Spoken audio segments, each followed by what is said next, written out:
ऐसी कहानी की बात करेंगे जो शायद कम ही लोगों को पता होगी। हम सभी भगवान शिव और माँ पार्वती के पुत्रों कार्तिकेय और गणेश के बारे में जानते ही हैं, लेकिन क्या आप ये जानते हैं कि उनकी एक पुत्री भी थी जिनका नाम था अशोक सुंदरी। जी हाँ दोस्तों, आप लोगों ने सही सुना। तो फिर चलिए दोस्तों जानते हैं उनकी कहानी।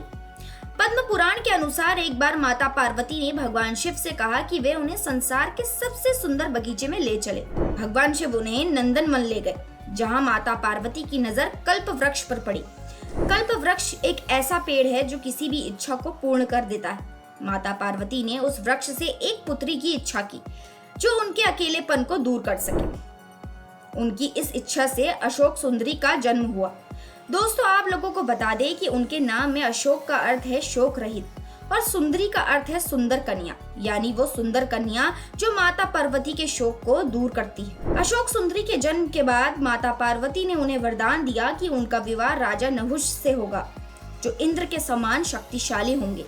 समय बीतता गया और एक दिन अशोक सुंदरी अपने दासियों के साथ नंदनवन में घूम रही थी।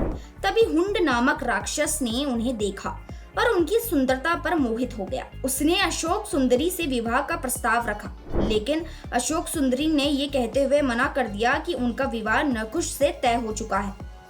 हुंड ने छल का सहारा लिया और एक बुढ़िया का रूप धारण कर अशोक सुंदरी को अपने साथ ले गया, लेकिन जल्द ही अशोक सुंदरी ने उसकी चालाकी को समझ लिया और उसे श्राप दिया कि नहुष ही उसका वध करेगा। इसके बाद वो वहां से भागकर अपने माता पिता के पास कैलाश पर्वत लौट आई। कुछ समय के बाद हुंड को अशोक सुंदरी का दिया हुआ श्राप मन ही मन सताने लगा। उसने सोचा, इससे पहले नहुष मुझे मारे, मैं उसका अपहरण कर लेता हूँ। कुछ दिन बाद उस पापी राक्षस ने नहुष का अपहरण कर लिया, लेकिन नहुष को हुंड की एक दासी ने बचा लिया और उसे महर्षि वशिष्ठ के आश्रम में छोड़ दिया। वहां नहुष बड़े हुए और उन्होंने अपनी नियति के बारे में जाना। जब नहुष बड़े हुए तो उन्होंने हुंड के साथ युद्ध किया और उसे मार डाला। इसके बाद नहुष और अशोक सुंदरी का विवाह संपन्न हुआ।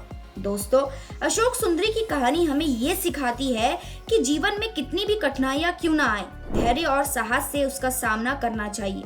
उनकी कथा पद्म पुराण में मिलती है, लेकिन मुख्य धारा की कथाओं में उनका उल्लेख कम ही होता है। फिर भी उनकी कहानी भारतीय संस्कृति और धर्म का एक महत्वपूर्ण हिस्सा है।